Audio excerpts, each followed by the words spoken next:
the first slave sultan, Qutbuddin Aibak, the slave of Muhammad Ghori. As I told in the bus, this place belongs to Anangpal Tomar. He constructed the wall fort city called Kila Rai Pithora.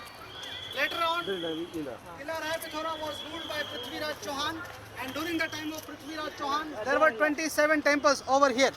27 temples of all different god and goddesses, including Hindu and Jain. Please don't disturb, sir. I will give you time. Okay.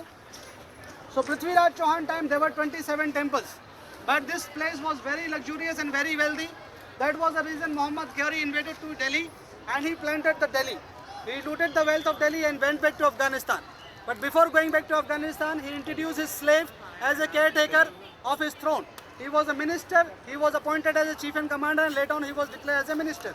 So as Muhammad Ghori died in Afghanistan, this minister declared himself as a free king, free sultan. So he laid the foundation of the slave dynasty in India. Qutbuddin Aibak, when he got the power, he did the construction of the first mosque of India. Look at this wall structure. This wall structure is called Quwwatul Islam Mosque. Usually you will get confused when you will go inside the wall structure. All the pillars are beautifully ornamented and decorated with the Hindu gods and goddesses. Then you will find and you will question, what is the gods and goddesses are doing in the mosque? Because in Islam, worshipping of any deity is prohibited. Because Islam, God is formless. And that is the reason when the Hindu king was here, the temple was destroyed and the temple material was used for the construction of the mosque. That is the reason you will find lots of details of the different god and goddesses inside the pillars. So Qutbuddin Aibak constructed this tower 1192 AD to 1197 AD. When Qutbuddin Aibak died, he was succeeded by his son-in-law. His name was Shamsuddin Iltutmish. 1215 to 1236 AD, Shamsuddin Iltutmish added second and third floor. Later on, Firoz Shah Tughlaq, the ruler from the Tughlaq dynasty, he also added 2 floors. Fourth and fifth floor was added by Firoz Shah Tughlaq, 1351 to 1388.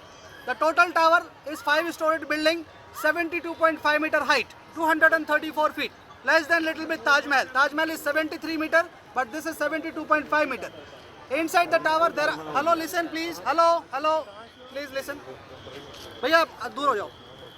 Total inside the tower there are 379 steps are there. 379 steps are there. People were allowed to go on the top of the building. But in 1980, some students, they were on the tour and they fell down. So from that time, government of India took the decision to close the building. Now people are not allowed to climb the tower. Later on, another ruler came here. His name was Alauddin Khilji from the Khilji dynasty. Jalaluddin Khilji, Alauddin Khilji. Alauddin Khilji was the same ruler. You know, the story associated with the Rani of Chittorgarh, Padmavati. So Alauddin Khilji wanted to extend the area of the mosque so that more people would come and more people will offer the prayer. So he used the parallel line to build another tower that is backside of you. That is the Alai Minar, which was built by Alauddin Khilji. 1296 to 1316 AD. Alauddin Khilji was aimed to build the tower double of the height and double of the thickness. But what happened? He got a fight with Maharaja of Ratan Singh Rawal Chittorgarh, and in that battle he was very much, deeply wounded. So that was the reason he died, and nobody was interested to complete the tower. So it was left uncompleted. That was built by Alauddin Khilji. That's why it is known as a Alai Minar. In this direction, there is a mausoleum of Shamsuddin Iltutmish. You know, Shamsuddin Iltutmish, the father of Razia Sultan, the first Muslim lady who ruled in India. That was Razia Sultan. So father of Razia Sultan is buried there. That is the mausoleum of Razia Sultan's father, Shamsuddin Iltutmish. Now, please listen, madam, for 2 minutes. When you will enter through this door, under the center of the courtyard, you will find there is an iron pillar. An iron pillar belongs to the 4th century. 4th century, 1600 years old. 6,000 kilograms of weight and never got rusted. It is standing in the open air with the odds climate, water and rain and winter and summer, but never got rusted. That was the uniquity of that time, how the genius people were having in India. How they melted the iron, how they molded it and how they built it very strongly, and how this pillar was brought from central part of India and fixed it over here. So many surprises are here in this complex. And now you are free to take the pictures. You can walk around. First you can go to the Alai Minar, then you can go to the Shamsuddin Iltutmish mausoleum, then you can go taking the steps to the Quwwatul Islam Masjid. You can see the iron pillar.